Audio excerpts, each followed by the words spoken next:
1. So the different vaccine preventable diseases will be divided into a 2-part video series. Today, in part 1, I will be talking about the following vaccines: varicella, Hib, Tdap, and HPV. So if you guys are ready, let's get to the video where I talk about these 4 different vaccines.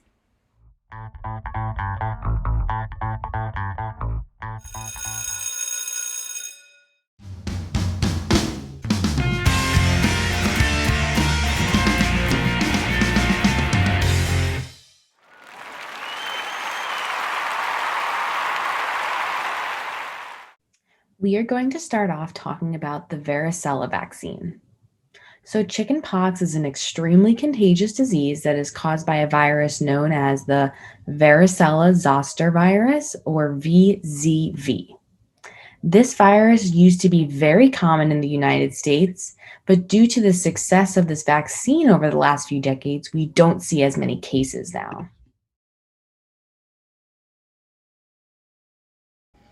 The vaccine schedule for varicella includes 2 doses for children 13 years and younger.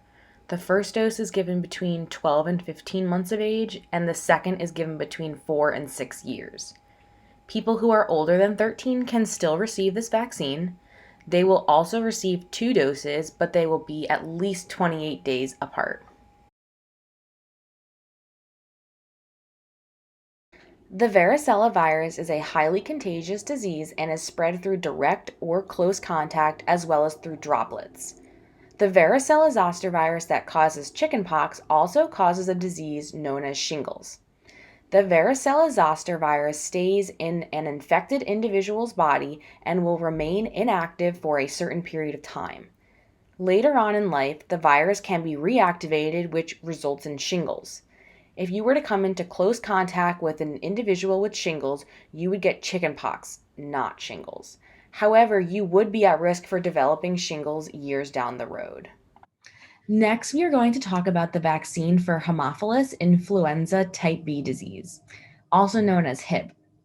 This disease is common in babies and children under the age of 5. In the past, Hib was one of the leading causes for bacterial meningitis in the United States.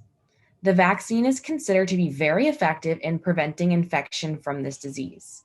Now let's talk about the vaccine schedule for Hib. The vaccine schedule for Hib includes 3 to 4 doses depending on what brand is administered. The first dose is given at 2 months, the second dose is given at 4 months, the third dose may be given at 6 months depending on the brand, and then the last dose is given at 12 to 15 months. This vaccine is typically not recommended for older children and adults. However, the exception to this is individuals with certain medical conditions and people who have received a bone marrow transplant. Hib is spread from person to person when an infected individual coughs or sneezes. When someone coughs or sneezes, they produce respiratory droplets that contain bacteria. Individuals may have the bacteria in their nose or throat and not exhibit any signs of illness. Even in this case, that individual can still spread the disease to others.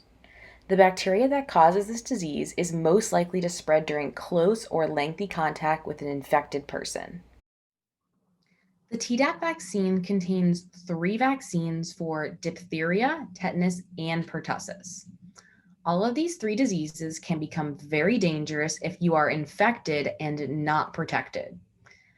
Before vaccines were introduced, diphtheria was one of the main diseases that caused death in children throughout the world. Both diphtheria and tetanus are relatively rare in the United States currently because of the great success of the vaccination effort. And pertussis is also known as whooping cough, and it is extremely harmful to babies and young children. The diphtheria and tetanus portions are toxoid vaccines, and the pertussis portion is a subunit vaccine.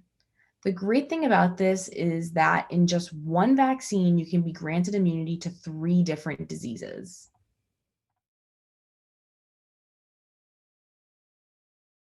Babies need 3 Tdap shots, one at 2 months, 4 months, and 6 months, and then they need 2 boosters in order to remain immune to these 3 diseases, one at 15 to 18 months and the other at 4 to 6 years. Preteens and teens should receive one Tdap shot at 11 to 12 years old, and adults should receive either a Tdap or a TD booster every 10 years after receiving their first dose. The TD booster shot just contains the tetanus and diphtheria vaccines and not the pertussis vaccine. Diphtheria is typically spread through respiratory droplets that are produced by coughing or sneezing, but people can still get sick from touching sores or ulcers that are infected. Tetanus is interesting because although it is infectious, it is not contagious. The spores of the bacterium that cause tetanus can be found in the environment in things such as soil or dust. The most common way that the spores enter your body is through broken skin and injuries with a contaminated object. So a rusty nail would be an example of this. There are other less common ways that the spores can enter your body, such as through IV use and surgical procedures. Pertussis is a very contagious respiratory illness that spreads through droplets when a person coughs or sneezes and is in close contact with another person. And lastly, I will be talking about the human papillomavirus or HPV vaccine.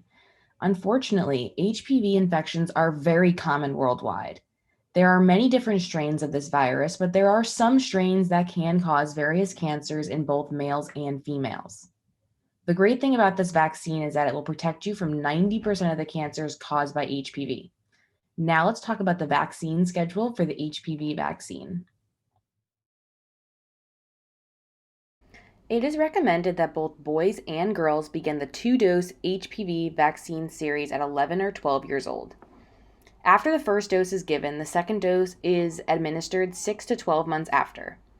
And for individuals who are 15 to 26 years of age, 3 doses are given. It is important to note that this vaccine is not gender specific.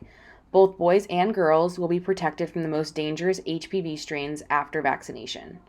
The vaccine does not protect against the dozens of HPV strains that exist. However, it protects against the strains that are most likely to result in cancer. HPV is spread through sexual contact with an infected person and is very common in the United States.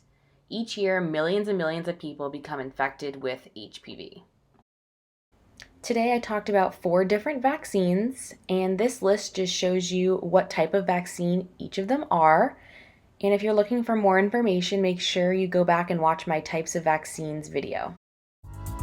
Thanks for joining us. See you next time on the World of Vaccines.